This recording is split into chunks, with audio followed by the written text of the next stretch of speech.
Good afternoon, everybody. My name is Deanna, and I am a member of the Education Committee. I am delighted to welcome you to FSBPT's Got Talent. In this session, FSBPT's Sexual Misconduct and Boundaries Committee will hold a panel discussion on the latest findings and research related specifically to the field of physical therapy. The speakers for this session are Stephen Curley, Catherine Dower, Christina Lounsbury, Mira Mariano, and Kay Tasso. Steve Curley, Christina Lounsbury, and Mira Mariano are members of the Sexual Misconduct and Boundaries Committee. Catherine Dower is a consultant with 30 years of experience in research and policy with a focus on health professions, regulation, and licensing. Kay Tasso is a former member of the Florida Board of Physical Therapy and current program director at Spalding University's hybrid DPT program.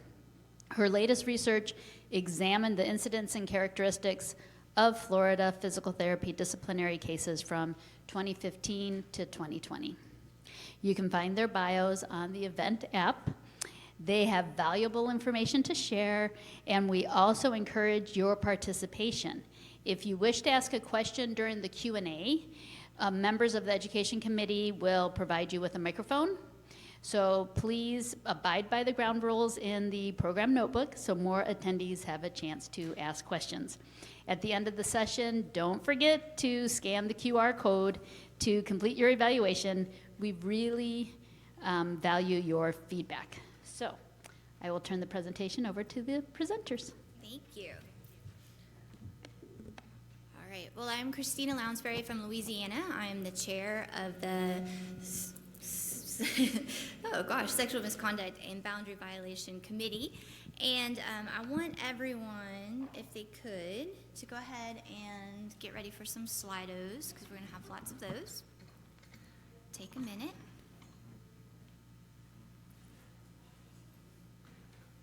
Got it? And they're going to show up, it'll show up again on the questions. So, we are going to have a panel of speakers. We're all going to talk today. I put up this picture of Mount Rushmore to talk about the talent that we have completely in this room. So I don't know if any of you know, but 90% of Mount Rushmore was done with dynamite work. Like they just blew it up. And then the other 10% was actually done by artists and carvers. And so the people working on it originally were miners and construction workers and geologists and those types of things, and then they turned it over to the people to fine-tune it.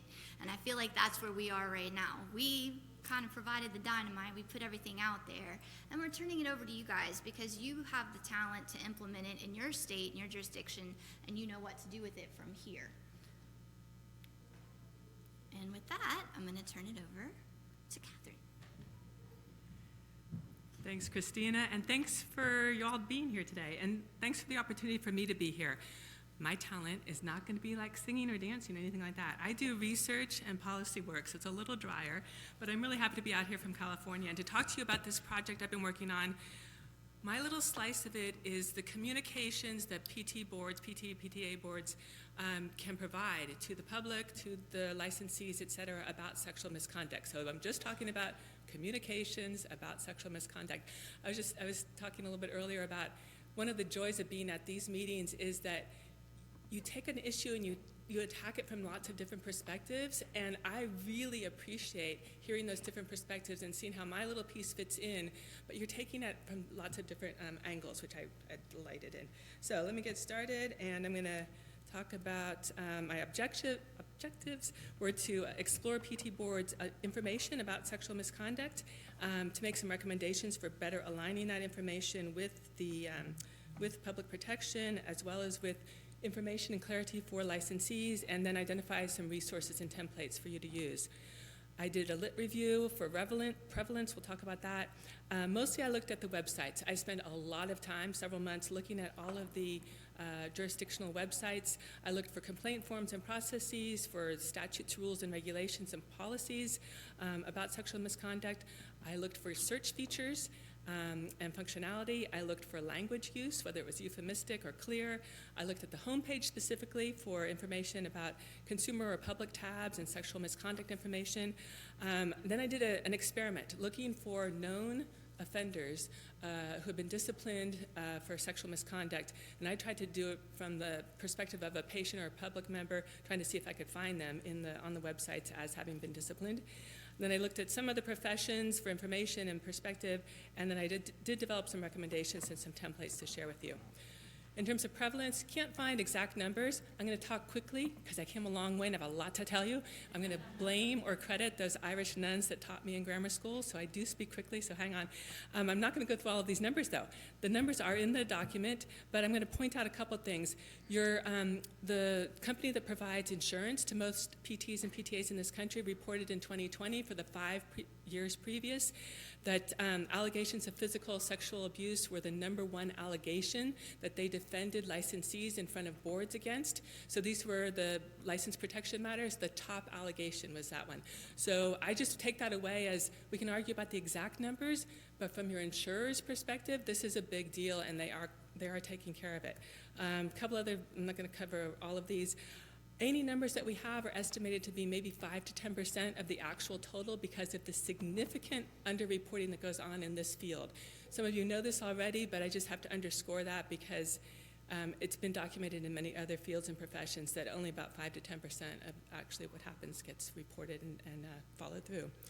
Okay, I looked at all those websites. I looked at the number of clicks to the complaint form to validate what had already been done by the committee, and I confirmed what they found. I wanted to see if it was the same a couple years later. On average, it takes 3 clicks to get from the home page to a complaint form, which is not bad at all. In fact, about half of the sites, it only takes 1 or 2 clicks. But there's a bunch of outliers. There are many sites that take 10 or more clicks. That's probably unreasonable for a patient. We can argue about the exact perfect number, but 10 is probably too many. Of more concern to me, though, is that there were very few guidelines or instructions for how to fill out those complaint forms, how to use them, what would happen once you filled out a complaint form. So there wasn't much information about that. In terms of search features, 90% of the sites, so I was looking at 53 jurisdictions, 90% of the sites had a search feature, usually up in the upper right-hand corner of the home page, which was easy to find. But I systematically searched for a number of phrases: sexual misconduct, sexual abuse or assault, sexual harassment, sexual relationship, boundary violation, or complaint. And I looked for those on all of the sites in their on the search function, and got widely variable results. So with sexual misconduct, just as an example, 25% of the sites I got 0 results. I typed in sexual misconduct, so I was assuming I was a patient or a consumer. I typed in sexual misconduct, which I thought was probably the most common term, but got 0 results for a quarter of your sites.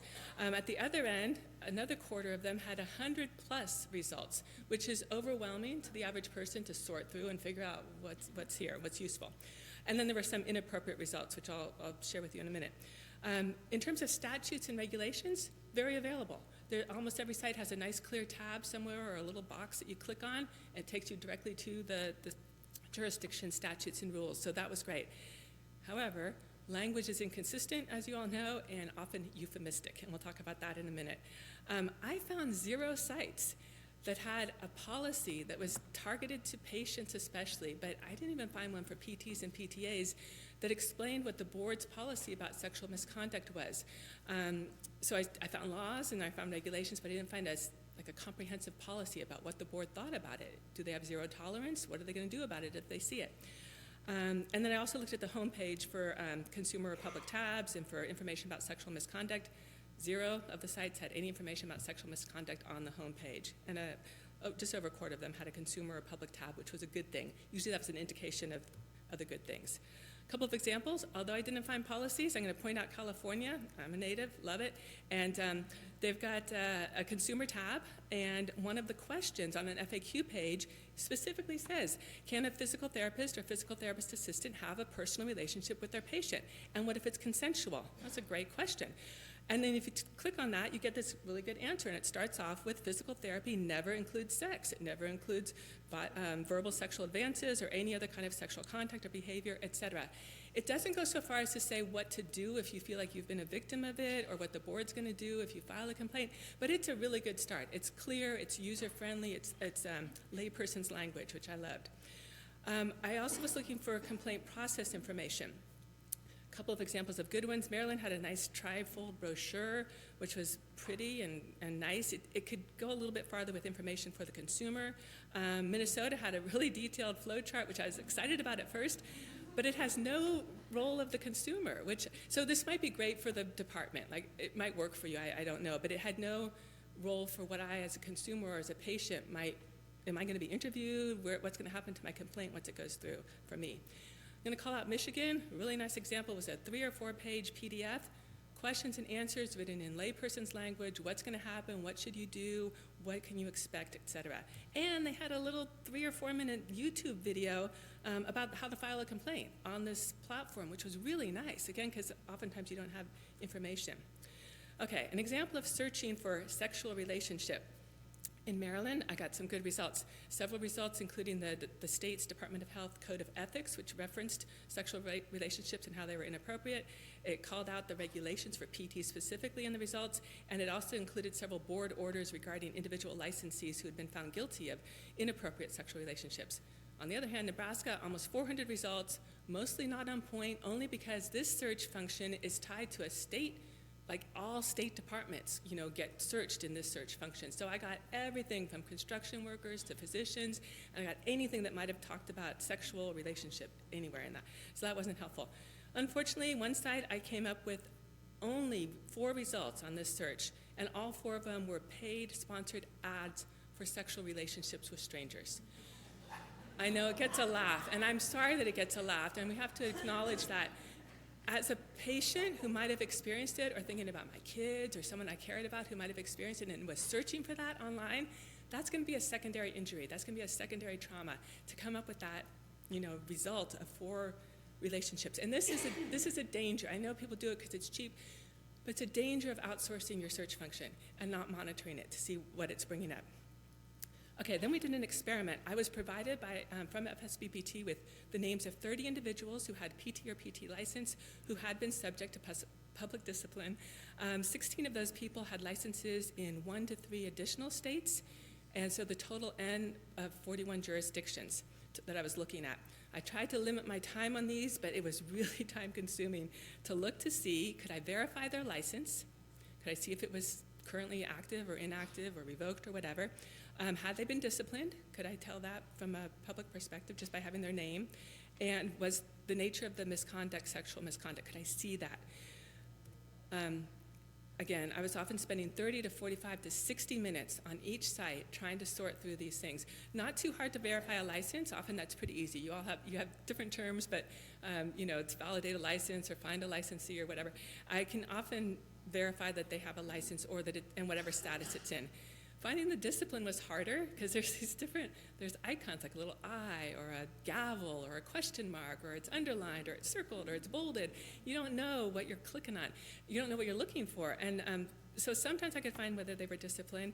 If I found that they were disciplined, really hard to find the nature of misconduct. I was often led to multiple layers of clicks where I had to go through various things. I had to confirm I wasn't a robot. I had to give my email address. I had to go through all these different walls to get PDFs that were often 6 to 10 to 50 pages long of investigations, orders, suspensions, revocations, reinstatements, often not dated, like up from the outside, from the file. I couldn't tell from the outside the chronology, and often not labeled, so really hard.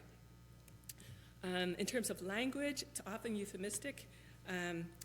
We talked about this. I really appreciated the presentation earlier this morning about euphemistic language, and oftentimes in the orders and in statements on the websites, references will be made to something like unprofessional behavior or harassment or just relationship. They had a relationship with somebody.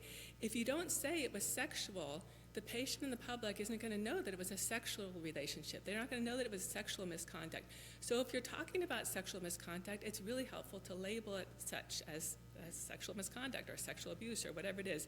These terms like boundary violation, we're hearing about boundaries around, employer-employee boundaries. Like, I can't say no to my supervisor. That's a boundary. So be really clear. Sorry, I'm rambling a little bit there, but there's a lot to be done on clarifying languages, and include definitions whenever possible, because there is not a lot of definitions in many of the rules and laws right now. Themes, the boards don't appear very public-centered, although often you have a mission to do that, but they're not public-centered in terms of the websites, the communications. There's this unwarranted, from my perspective, aversion to discussing sexual misconduct in clear terms. There's a confusing lack of connection and distinction, both those things. I know they're different, but some of these, among these terms, so sometimes sexual misconduct by a PT against a patient is also going to be sexual harassment as experienced by the other workers in that office. So the same activity could have a different term. It's important to know that and to clarify that on your websites. But there's not much information about that. Echoing the findings of the group that did the report for medicine that we used as a model for this work, there's a lack of policies regarding sexual misconduct by the boards, and that's confounding. It's kind of like when you go in there, you expect to find it, and it's not there. It's also very hard to find the disciplinary actions, as I said. It's really hard to know if a particular person has been disciplined. And just on a logistical point, a lot of the pages aren't kept up to date. Some of the links were broken. Sometimes it was hard to find things. I did look at some of the other professions that we see in the news these days. Some takeaways are that a comprehensive approach would include preventing where you can, mitigating where you can, not causing secondary harm, investigating fully and appropriately, and I know there's a panel on doing it appropriately, taking action when you need to, and then reporting or disclosing the action. All of those things can be dealt with by communication by the boards. I did include a number of recommendations in the report, which is posted on the HRI site now. I'm going to highlight just a couple of them, and I organize these by recommendations to do for your websites, recommendations for the public specifically, or patients, consumers, recommendations for PTs and PTAs, and recommendations for the boards. The first one for the websites, conduct an audit, and I've provided a template for that. It's a simple one-page audit. Just take a look at what your website has and doesn't have, and come up with a plan to improve it. For the patients, offer guides, which I know have been talked about and I think are being posted now. Put up a clear policy that there's no tolerance for sexual misconduct. Same thing for PTs and PTAs. They should have a clear policy that they can go to, that what's not allowed and what's allowed, and what the consequences are for breach of that policy. And then remind people about the duty to report. Colleagues are probably the best resource for information about misconduct, and it's often people don't remember that they have a duty to report if they know about someone else who's doing something. And offer training for board members on sexual misconduct. Again, I do include an audit template in here. We're going to make that electronic so you can all download it and use it. It's 11 things that you look at. Do we have it on our website? Yes, you get a green mark. Yes, but it needs some improvement. You get some yellow and some comments. Red's like it's not there and it needs some work. You can do this yourselves. I've offered standards that you can use to fill in all those to improve them. And I've also offered some templates with language, sample language for developing a policy. This could be as short as 2 paragraphs, or it could be 2 or 3 pages long, but including the components of describing the why are you doing this, defining sexual misconduct. I think the physician definition is great. I know that you can use your own if you want, but try to be consistent and put it in there. Identify the stakeholders that you're talking about, including the patients.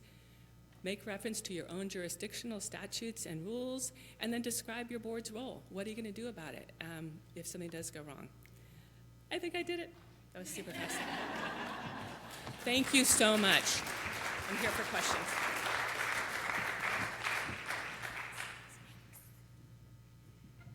Okay. You are here.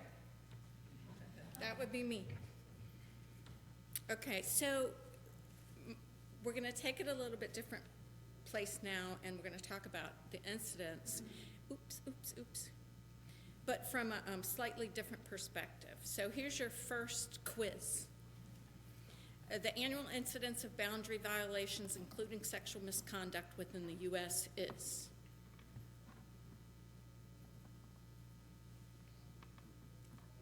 Everybody paid attention this morning.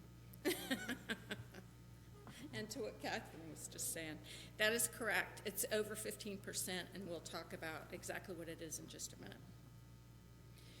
So in particular, what I was looking for in putting this piece together is just making sure folks understand what is the harm associated with the boundary violations and sexual misconduct, and be able to explain that importance to other folks, especially in terms of the increasing incidents that we're seeing. And then I'll tell you why I wanted to do this too. I looked into some of the cases in particular. So as you heard a lot this morning, you heard a lot of information about the ELDD, so I know most folks know what that is.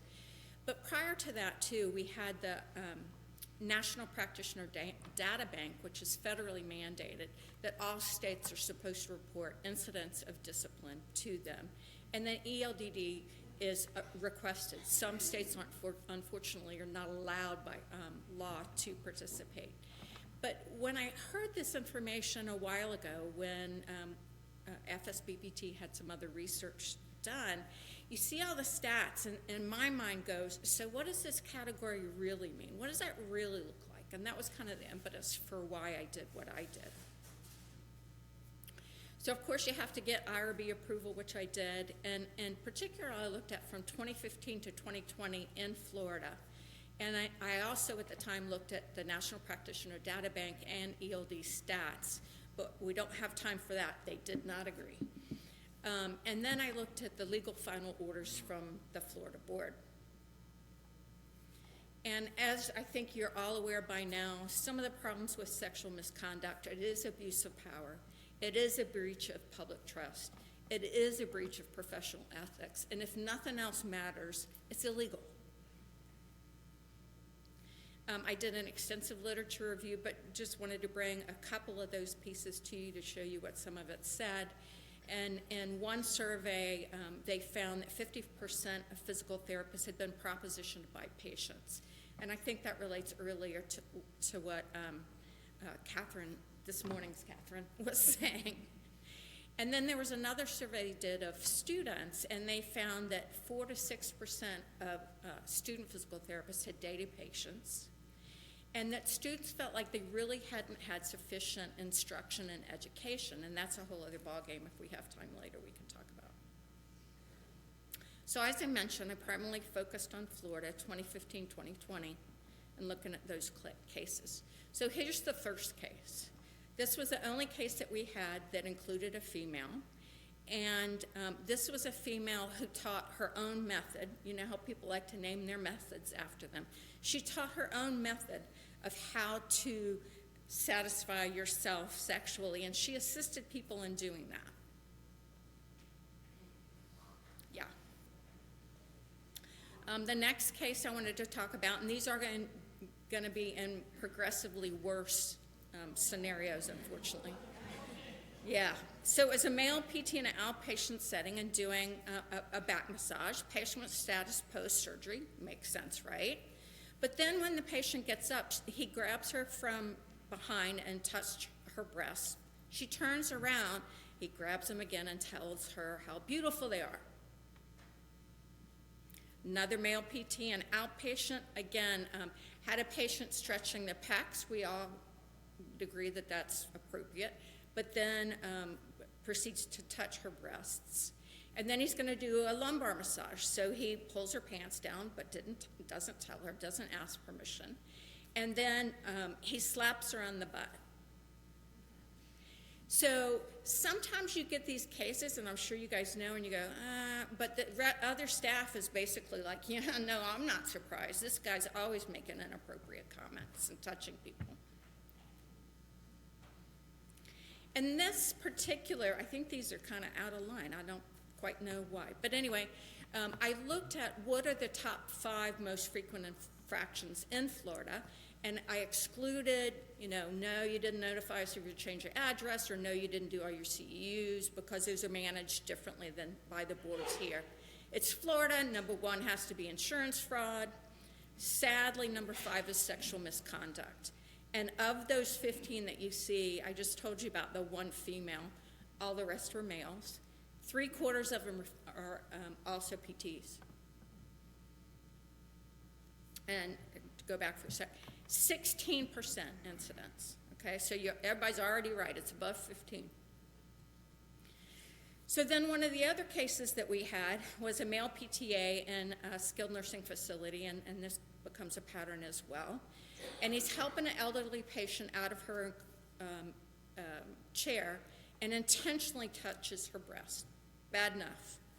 Then he asks if he can use her restroom and if she wanted to see his penis, and before she can answer, he shows it to her. Still really bad. Takes her to the PT gym, approaches her from behind, and then starts massaging her breasts. Another male PT in a skilled nursing facility touches the breasts of 2 different patients, and he exposes his penis to one of them. In another situation, another PTA in a home health was asked the patient if she would touch his penis over his clothes and offered to give her a massage. She takes her shirt off, gets prone, and says that he grabbed and touched her breasts. This one was a little bit different because this one was a situation where it wasn't real clear, but nonetheless, you get yourself in this situation and you have to deal with the complaint. Another home health situation, this I think is what we all think of when we think of the definition of sexual misconduct. It was an adult patient with severe CP being treated at home. He started having sex with her. When she didn't want to have sex anymore, he said, well, then I'm going to discharge you from PT. So she continued to have sex. And finally, the most egregious one, or arguably the most egregious one, was in acute care. A male PT is working with an unconscious patient. Fortunately, it was on the telemetry unit, so there was a video camera. Somebody was watching that video camera and sees the PT put his penis in her mouth. So let's talk a little bit about how this fits in historically and where we are and why I say we have an increased incidence. So back in 2000, 2009, Debbie Ingram and Tom Moore and others did their studies, in particular this one was on PTs, and the incidence of sexual misconduct was 2.4%. Around that same time in Australia, there was another researcher that looked at it and found an incidence of 2.7%. So those are relatively close in terms of percentage. Contrast that, what we just said, from what we found with my particular study of 16%, 75 of which were 75% which were PTs. Compare that to what I think Catherine mentioned too. HPSO in 2020, their research found that there was an incidence of 18.2%. So we went from 2% to 16 and 18%.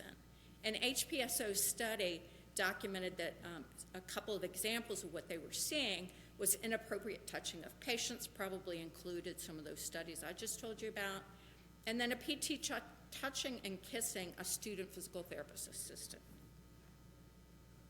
And compare that with a brand new study out this year that Christina provided out of Quebec, 18.3%. Well, those are all pretty close to me, all totally independent studies, all showing around the same incidence. And again, dramatic change from the 2% that we were seeing. So to me, this increased incidence in the number and the seriousness of the sexual misconduct is extremely concerning. As you know, with most research, we do not know why, and I think Catherine this morning addressed that. But what we see is a dramatic increase, and hopefully you guys are as concerned about that as I am.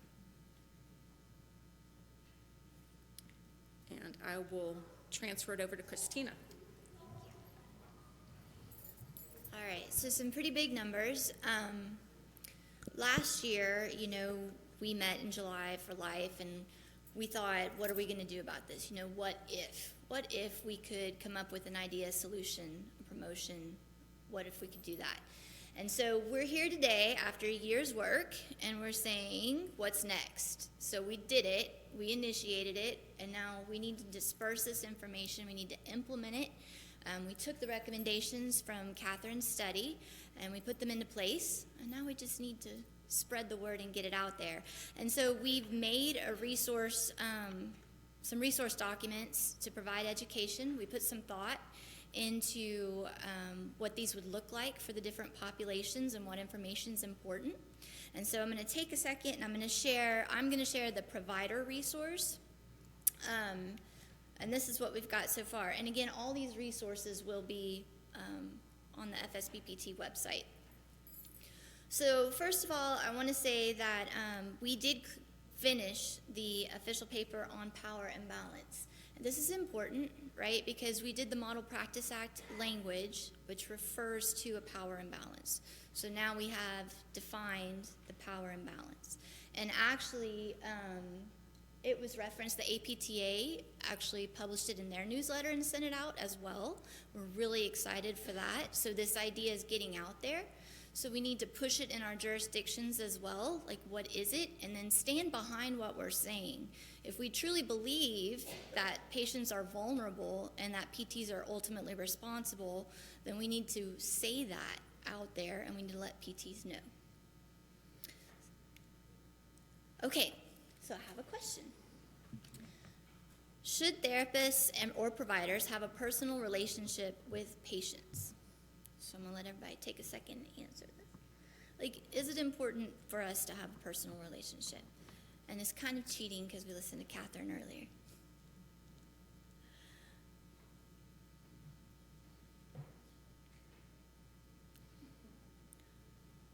Good, I'm gonna let just a few more people answer. So overwhelmingly, right now we're saying no, right? Because we just heard that other talk. If I put this out into the general providers, it would probably be more yes or I don't know. I've got to tell you, 3 years ago, I would have answered yes, that it is okay. Like, we need to be personal with our patients. So, however, Coach Prime took that, it's personal. So we're going to go opposite, and we're going to say it's not personal, and we're going to try to promote that out there. It is professional, right? It is not personal. Our relationships must stay professional at all times. And so that is what we are starting with in our resource document, is what is a professional relationship? What is a therapeutic relationship?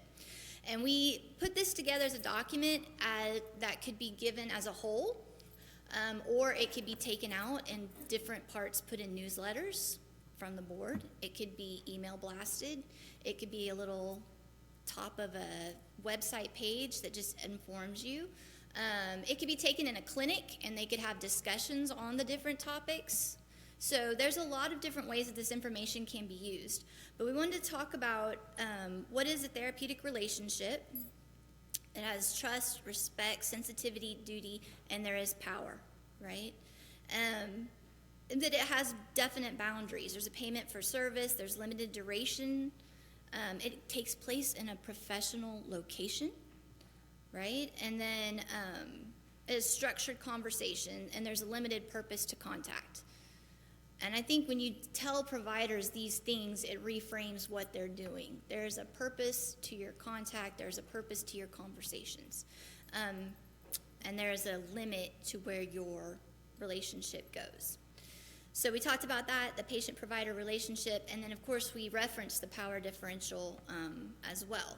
And what we're trying to get across here is that we can be friendly without being friends, and we can do personalized treatment without being personal, right? Like, we don't have to have a personal relationship with everyone that walks through our door.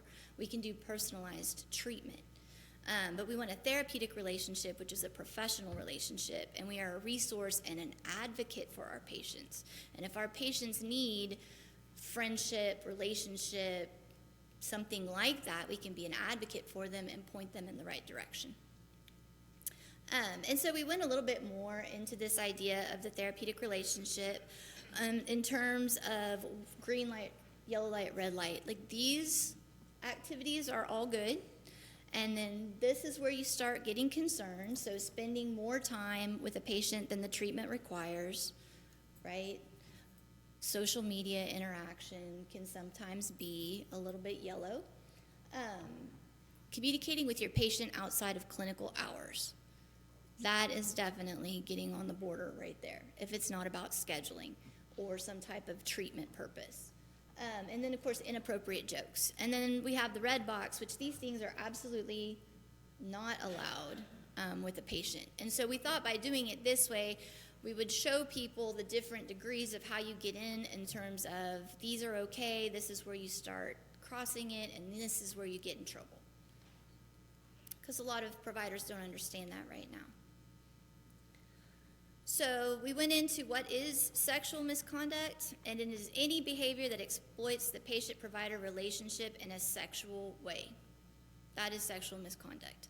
Anything, there's no sex in physical therapy.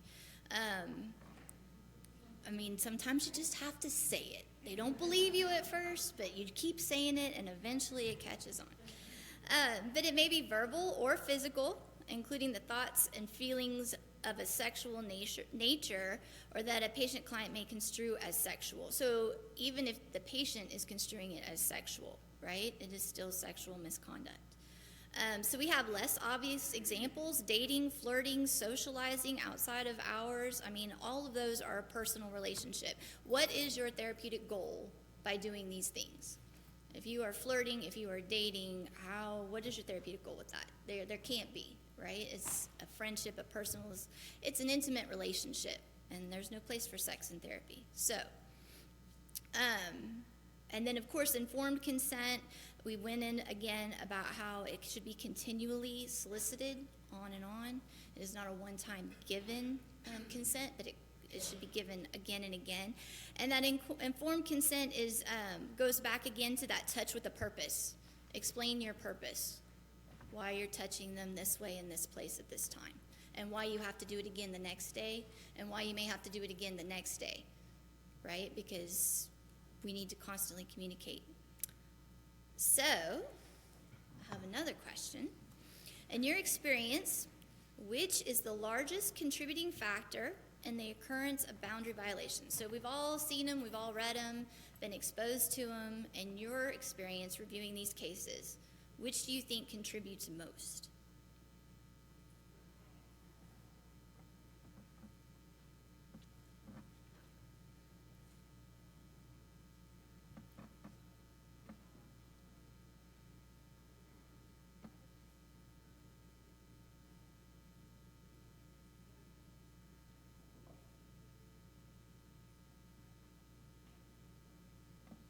Okay.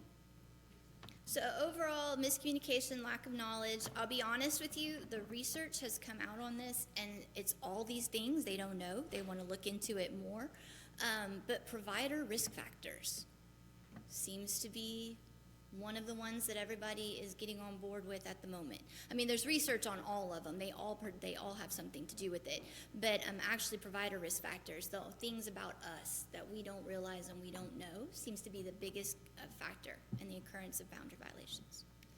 So, in this brochure for providers, we also put resources for ongoing education. So these are things that they can easily look up on their own and read more about, or if they are doing it as a group in a clinic, it's some additional resources for discussion.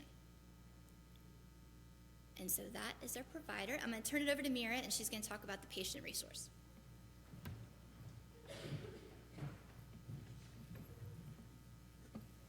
Good afternoon, everybody. I'm Mira Mariano. I'm the board chair from Virginia.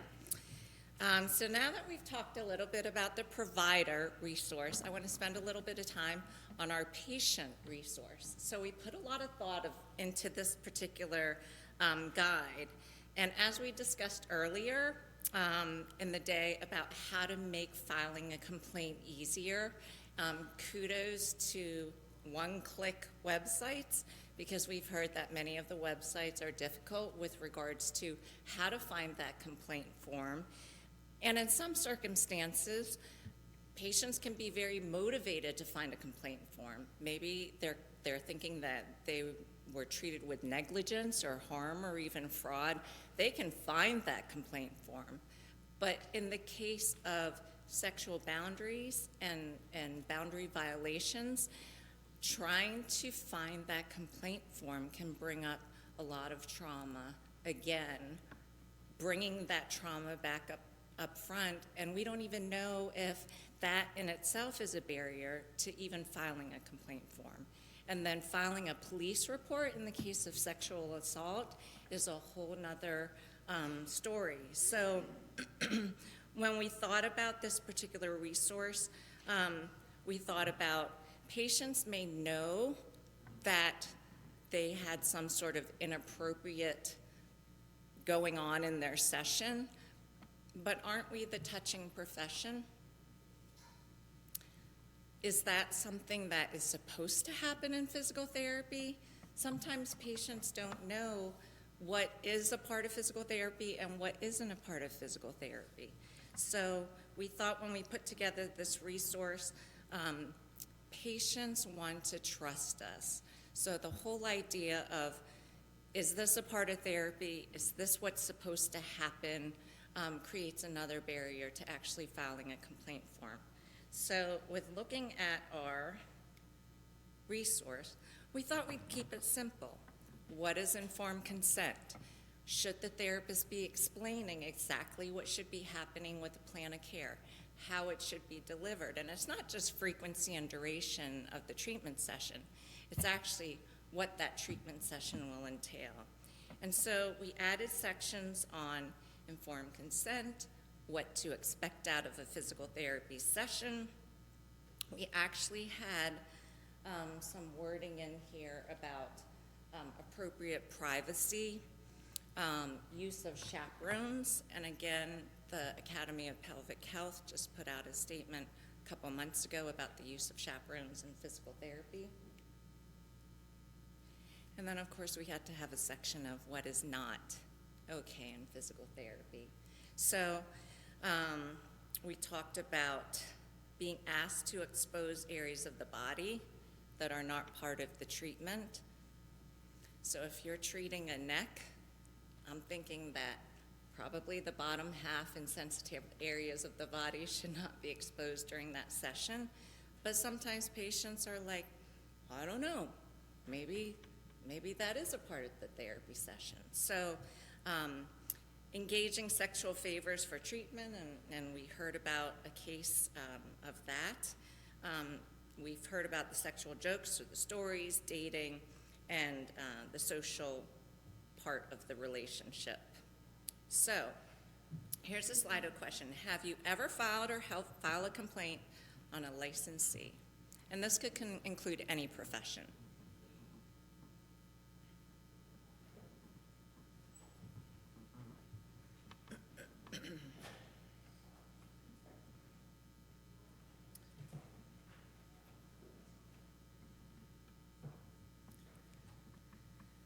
So the majority, I'll give it a few more seconds for a few more responses, but the majority is no. And one of the things that we wanted to, and I think both Stephen and Christina talked about this, is duty to report. So if you have a colleague and you suspect that they've inappropriately touched a patient, or a patient confided in somebody else about something that happened, it is your duty to report that as well. And then last but not least, on our brochure, we wanted to include some resources for patients, and then what to do if they suspect inappropriate conduct. And instead of having all the different jurisdictions information on there, we just provided a QR code that goes back to the FSBPT site to all of the jurisdictions so that they could contact and be in touch with the respective board to file a complaint, or at least to be able to search over some information, more information. However, as we heard from our previous presenter, sometimes there's no information on the topic on the website. One of the things we'd like to hear from you, and it'll come up in the end of the presentation, is what do you guys think is the best way to disseminate this resource to our patients? Should it be a tent in the patient waiting area? Should it be a part of the electronic intake forms when they fill out their paperwork, the HIPAA, the billing information, things like that? We'd like to know what you guys think is the best way for them to receive this material. Thank you. Stephen?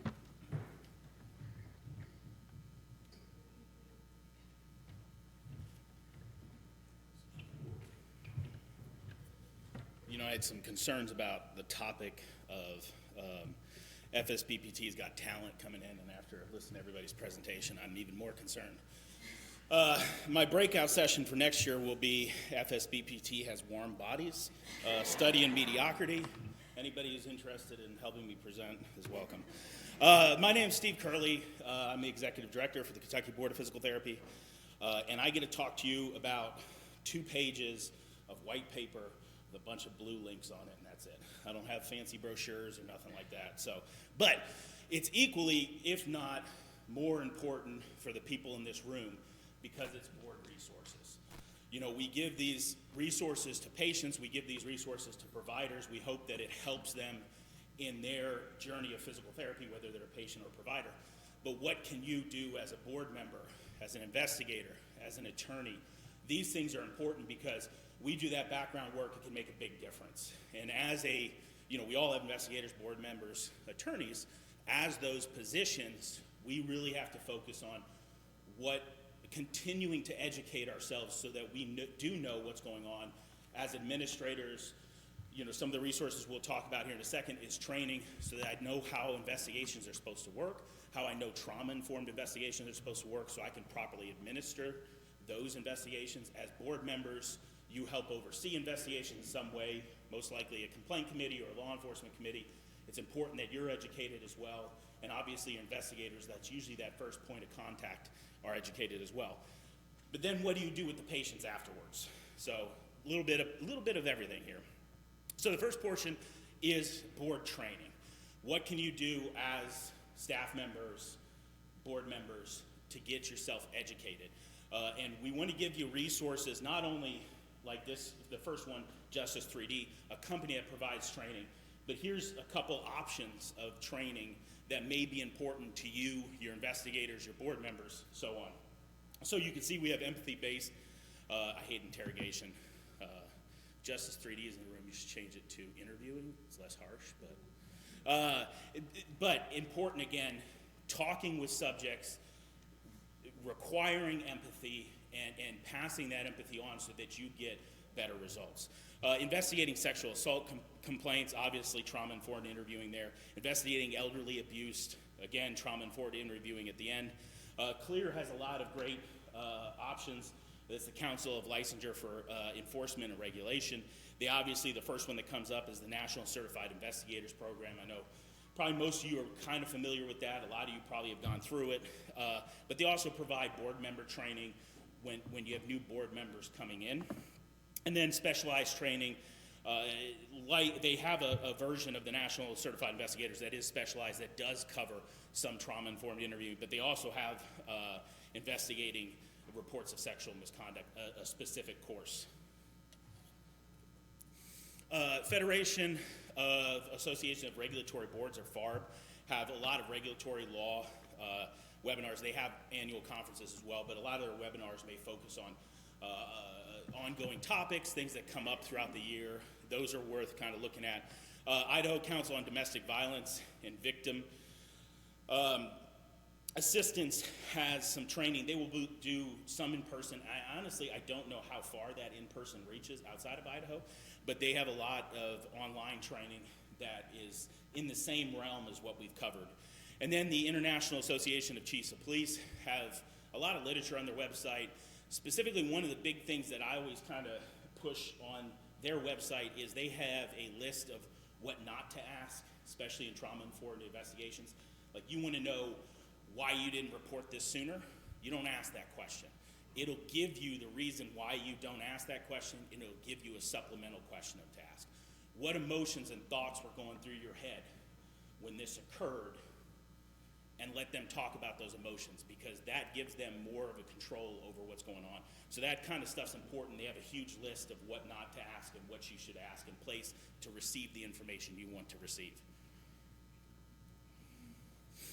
The next portion is, we call it kind of remediation, but it's a little bit of remediation, a little bit of a fitness for practice. So evaluating the individuals that may have ethics or boundary violations that come to you, and or remediating those.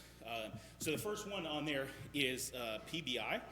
So PBI is a company, you guys obviously heard Catherine talk earlier, but they do remediation courses, education courses related to more specifically boundary, but some ethics. They have a pretty in-depth 2-3 day program.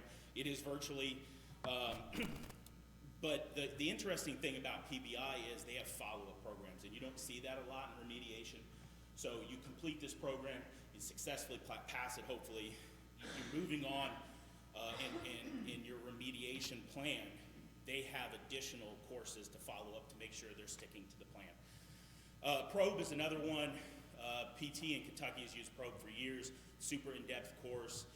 It used to be a lot more cost prohibitive, but they do have virtual options now, which makes it a little easier, but it's a super in-depth boundary, also ethics violation course, and they try to tailor it towards the violation that you have. Next one is EBAS. EBAS does a lot more. Their focus has always been kind of that assessment portion. Is this person fit to practice, or is this person have a boundary issue? But they've been adding more and more courses that can help with remediation. Now, right now, I believe their courses are all recorded. They're not kind of live or interactive virtual. So there is a little bit of a negative portion to that. But they're good for lesser violations. We've used them as well. Vanderbilt University Medical Center has a really in-depth, theirs is more ethics, but they do have some boundaries. They've been more ethics in the past, but they do have boundary ones now. And then the San Diego PACE, UC San Diego PACE program. And then we wanted to provide some additional resources, not just for boards to utilize inside, but also boards to maybe post on their websites. So the first one on there is the practice guidelines for nursing sexual misconduct cases. Obviously, a lot of the larger boards in states, the Federation of State Medical Boards, have done a lot more research into this, and we can kind of steal from them a little bit because it does apply. APTA position piece on chaperones, Florida position paper on chaperones, and after listening to Kay, I can understand why they have that. And then this one's kind of interesting, and honestly, before this started, I had no idea this existed, but it makes sense. The vicarious trauma for board members and investigators, and it's put on by the U.S. Department of Justice Office of Victims of Crime. And this is, you may have an investigator, you may have a case manager that has trauma in their past, and dealing with these complaints can cause them trauma. Or it may not be that they have trauma in their past, but it may be that they, reading these horrible allegations every day, can cause them some trauma. So what can we do for the board members or for the investigators? The investigators obviously are going to see it more often, to help them deal and process with this trauma, so they have some resources there. And then the last portion is victim advocacy. So it's important that we understand, as a regulatory board, we may be the first contact that people have, because it's somebody that experiences trauma, especially sexual trauma, may have a hesitancy to go to law enforcement. So if we're the first person, and I've had a couple instances, have you contacted law enforcement? No. So if we are that first, portion in, and even if we're not, it can be helpful to have options for victim advocacy to help that individual deal with the trauma, or try to move forward with the trauma that they've experienced, and have some resources for them, for their mental health, counseling potentially. So those are important as well, and we have some options there. So I got a couple, I think that's the first question. I got a couple quick questions to close out, and then we'll have time for your questions. So the first one is, what other resources are needed for boundary issues? And this is more specific. I got, I think, 2 questions specific to the board resources that I just talked about, and then I believe there's 2 questions that are more broadly towards everybody up here. So resource-wise, what's something that you'd like to see, maybe specific, or it could be more wide-ranging? These resources are great. That's not a resource. It's not helpful at all. No, appreciate that. We tried to make it as encompassing as possible, but we also know that, more minds are better. There may be resources out there that we don't know about, and we would love to hear, so.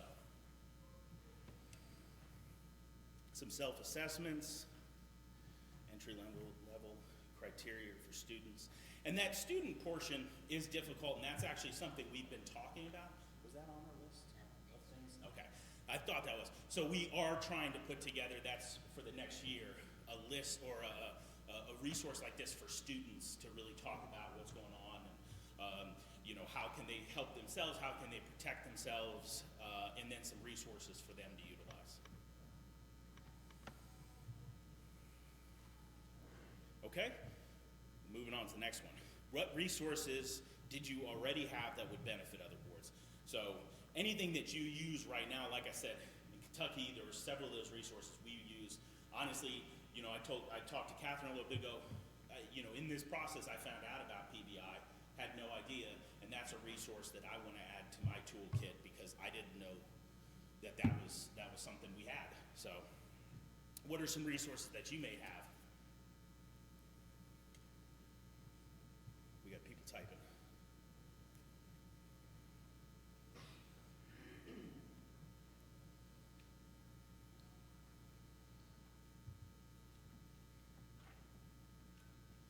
So some of them are ones we already have up there.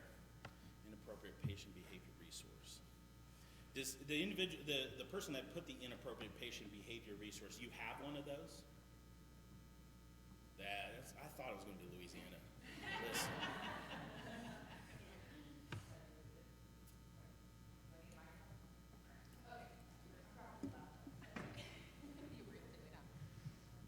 Yes, Charlotte from Louisiana. We have a video, and it's actually on our website in our video library, and it covers more than just that, but we found that to be really helpful to licensees on, number one, how not to blur those boundaries, but also what if there's inappropriate behavior from a patient and how to work on that, because, or how to, deal with that, because we've learned that that's also an issue. Oh, 100%, and that's an interesting, because I'm not a clinician in any way, shape, or form. And during the course of this boundary task force committee, I found that the amount of individuals as physical therapists or PTAs that receive inappropriate comments, or a patient coming on to you or making inappropriate comments or jokes, and I was very surprised by that. So we got a couple more questions, and these more relate to the committee as a whole. So any other initiatives that you'd like the committee to work on? You want me to finish it? I don't mind. I don't want to. Okay. All right. So yeah, any things you can think of? Like I said, we had a couple that were talked about earlier. The school one that we just talked about a little bit ago. But is there anything else you guys thoughts you have?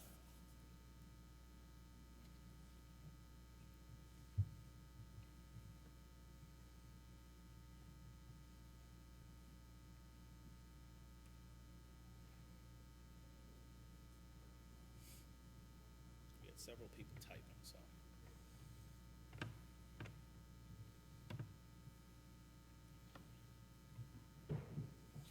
The APTA one's interesting, and I'm not saying it's going to work for everybody, but my hope is that these brochures, when they come out, the APTA Kentucky has a fall conference, that's their annual conference every year, and they obviously have breakout presentations like this. My hope is to get a slot to talk with a board member, myself, and an APTA Kentucky member to talk about this, and not, blame the clinicians, but say, here's some resources for you as a clinician to use, because, like I said, it was staggering to me the percentage of PTs and PTAs that have received inappropriate comments or have received something that's inappropriate. It was staggering to me. So,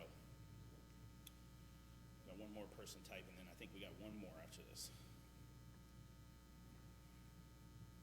There we go.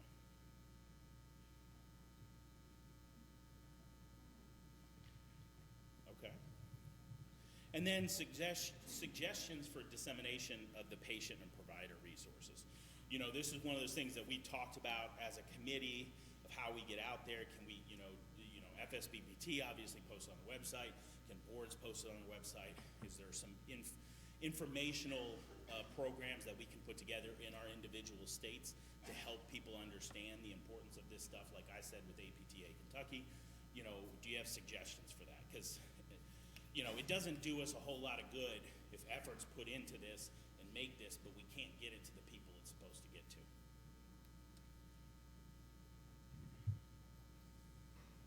Yeah, school visits is one of them. We do school visits in Kentucky, and that, you know, if we can add that to our presentation for the schools, it'd be excellent. Email blast or state chapter sending. Honestly, I think if the board could send it out, it'd be even more thorough, because APTA obviously doesn't have the amount of people that the state board does within that state. AARP for patients, okay.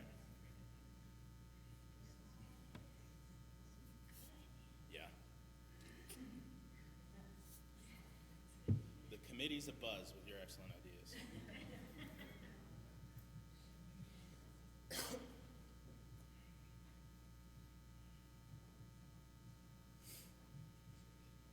We had 2 more people typing, it looks like, so we'll let them finish and then.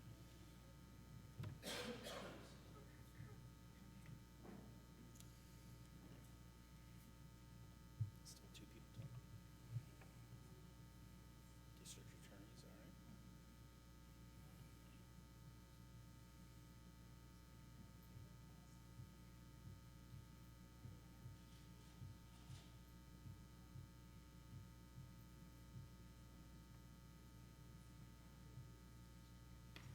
Okay. All right, so the last one, we'll do questions, but the poll's up there if you guys can do it. FSBPT knows who you are if you don't do it. So don't make them send me after you. Thank you, guys.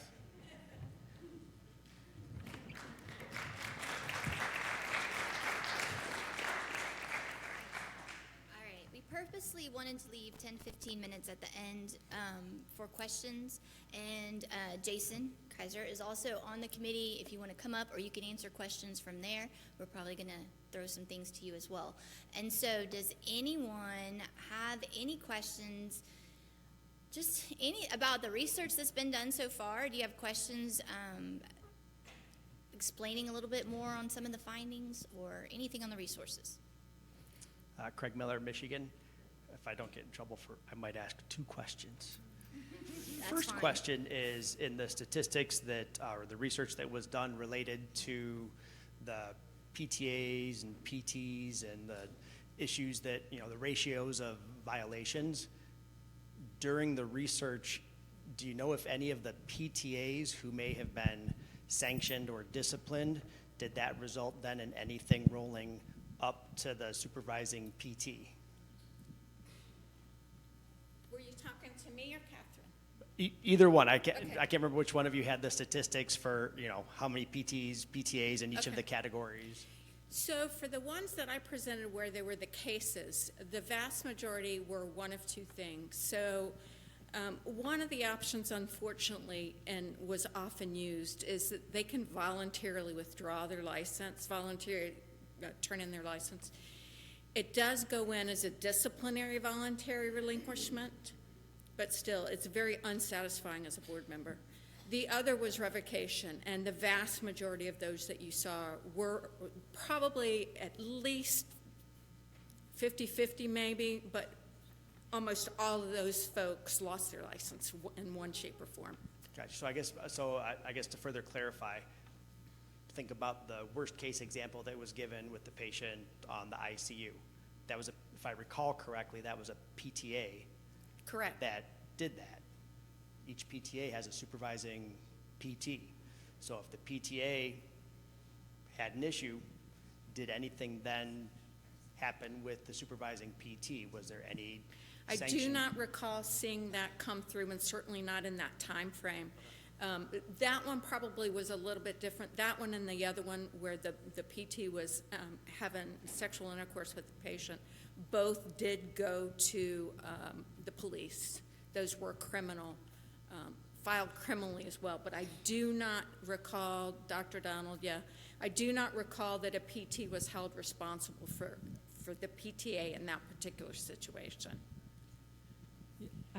Is this on? I would add that on the, what I saw for the board actions, it would rarely go up to anybody else. On criminal actions, it would almost always go up to somebody else in addition, including, the institution. If it was a clinic or a hospital or whatever, they would also be sued sometimes. But the board actions were often very limited to the individual and rarely extended to others. But I'm sure there are cases where there would, but the ones I saw, they didn't. Yeah, it stood out to me, Yeah, I think in it's a good particular, the question. fraud and abuse, that it seemed like there were a lot of cases of PTAs sanctioned related to fraud and abuse type situations, and very few PTs yet.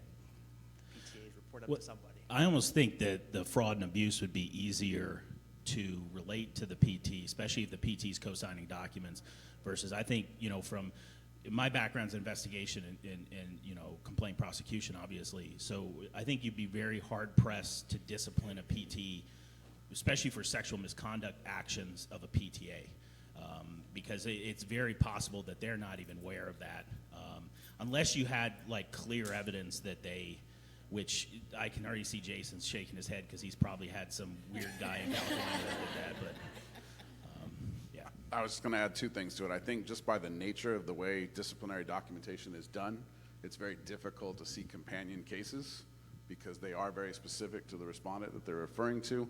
Once in a while, you might see initials, listed in a document that kind of alludes to who the other licensees that may also have disciplinary documents related to that same case are. But I don't think it would be difficult for people in the room to kind of imagine a situation where a PTA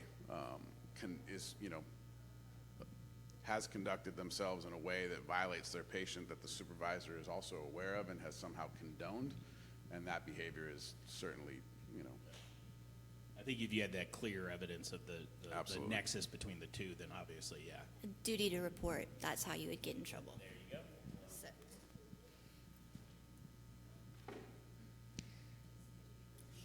Okay, Charlotte Martin, Louisiana. So in your examples that you gave, they were egregious, right? And it is always egregious. If the relationship, there's a power imbalance, but let's say the patient is coming on to the PT acquiesces at some point, and they come before the board for whatever reason. The husband complains, the wife complains, whatever, whatever the scenario is. Do y'all have any sort of idea of if the states typically give a different type of punishment versus when it's like not welcomed? Or is it always just like totally like, revocation? What's the temperature out there on that type of behavior? So I don't recall seeing a whole bunch of those types of cases that came through. I've certainly heard of them, but I don't recall seeing many of those in the research that I did. I was going to add there, I saw a few where the board seemed to be more lenient. There definitely was discretion at the board level, and sometimes as a public person just reading the documentation, sometimes I couldn't see all the facts. I didn't see the whole story. But there was definitely discretion, with some cases being just a slap on the wrist and maybe a fine, and other cases being revocation or suspension. There was just a whole range on the continuum. And so you get the sense that there were some extenuating circumstances in some cases, or alternatively, you get the sense that some boards were more lenient. Like, that's how it appears. That's me being judgmental sometimes, but there's definitely differences. And then there's also, if I could just add, I didn't get a chance to talk about the differences that the different states have. So same set of facts, but a person has licenses in multiple states, right? So I was looking at the initial complaint, and that board might take action at whatever level, and then the other states that the person was also licensed in many times did not act at all. Many times didn't even appear to know about it, or sometimes knew about it and said, it doesn't really affect us because they're not living in this state right now or whatever. Only in one case did I see the second state be much more strict, and they wrote a scathing order saying, despite all of the evidence, we are shocked. I'm paraphrasing a little bit, but not much. We are shocked that this first state didn't, discipline more strictly. We're going to revoke this license even though this person doesn't live here anymore because this is against public protection. This is a violation of the professional standards. They go on, and it's all accurate. And they were the ones that presented all of the information. The first state that I was at, I couldn't find any of the facts on that case. I just could find the final order. But the second state said, and this is what we found from the first state. They didn't do their own investigation. It was based on the first state's information. But they released all of that on their public documentation. But that was only one example. Everything else went the other way, or at most, there was a small suspension. Anyway. For the most part, I can only speak to Kentucky, but we recently, like the last couple of years, redid like a lot of our sexual misconduct regulations. And one of the things that we added was a clause in there that says, as the professional, as the physical therapist, it's your responsibility. It does not matter if the patient initiates the contact or comes on to you. It doesn't matter. You're the professional. So to remove that potential, it was a little bit, not that my board has ever done that, but we wanted to make sure that we had that as a board to fall back on, to say, look, it doesn't matter if they came onto you or they started the relationship. You're equally responsible because you're the professional. So there was no differentiation between I had sex with a patient and I had a sex with a patient that the patient, it's their fault. And I think internationally, that's more the trend. Like, you are ultimately responsible for the relationship. So. Just one more comment for Charlotte. I think it depends on how your statutes are written too, right? And so in California, I have a statute that says my patients are conclusively presumed to not being capable of providing consent.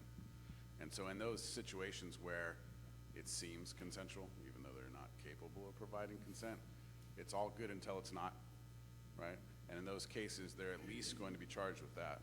In those more egregious cases, such as the ones that Kay demonstrated, it's going to be that and so much more.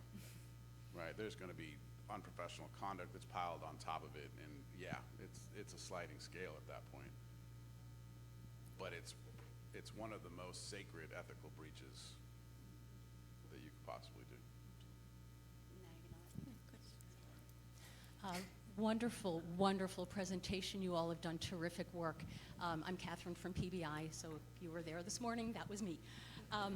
So I actually have two comments, and one, I wasn't able to figure out how to do it through the app, but somebody asked the really good question of, is there a self-assessment tool that can help somebody assess whether they are really at risk for committing a boundary violation? To my knowledge, there is not one, at least not one that's been psychometrically validated.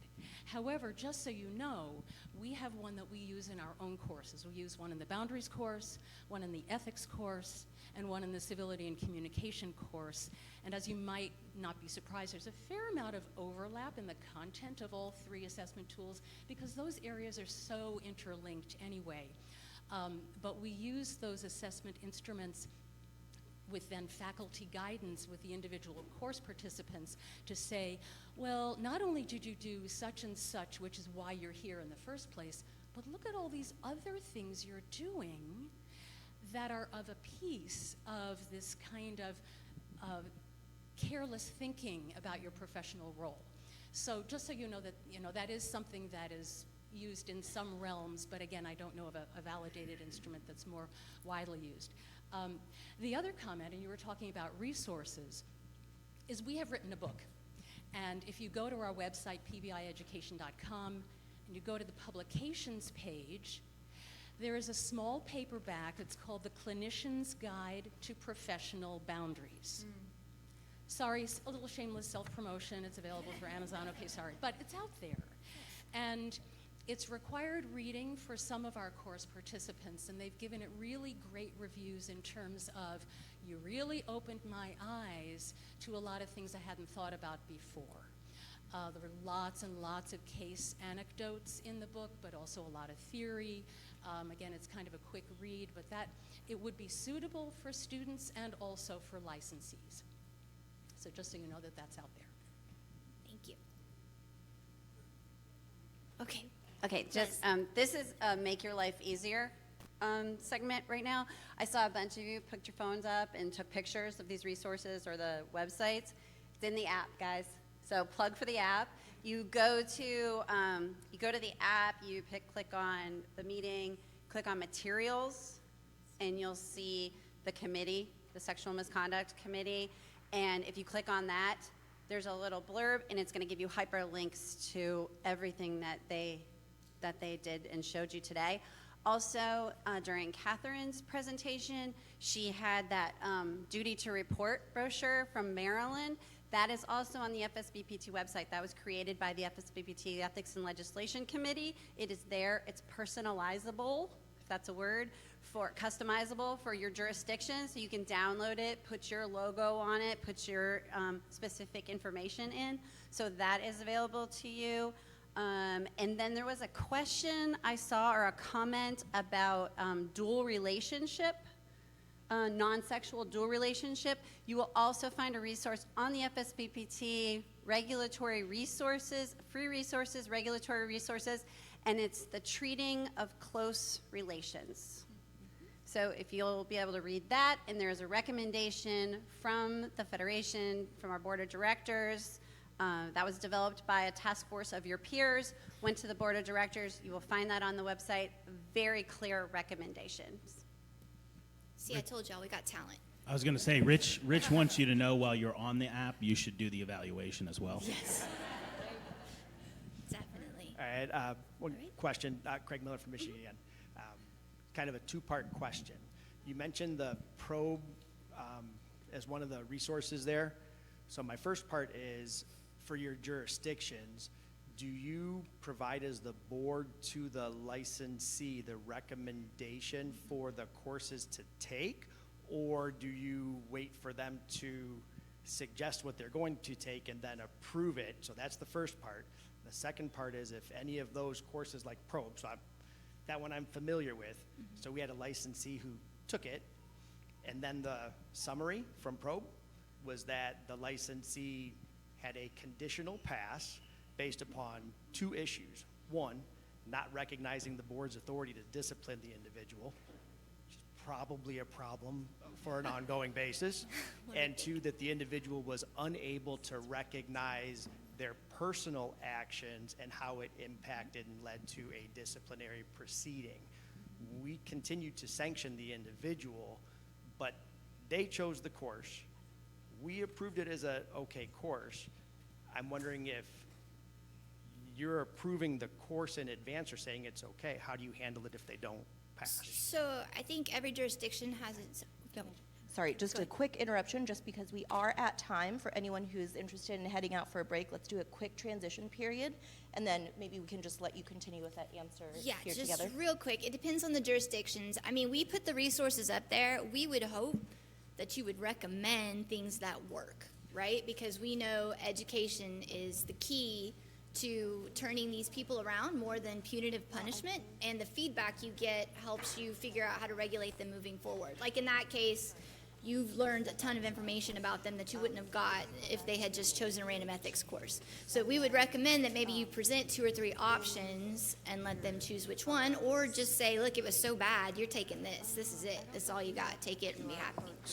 So Kentucky, we require a specific course. We tell them you take this, and we may, if it's like a comment, we may do a lesser course, and if they fail it, they have to complete it. If they have to successfully complete it, and like probe, we have unconditionally pass, so that if you don't unconditionally pass, that term isn't completed. But if we did like an EBAS course, which is arguably a lesser course, because of a comment and they failed that, then we would amend it and make them do a more stringent course like probe. So we always tell them, we don't give them options, we tell them this is what you're doing. Okay.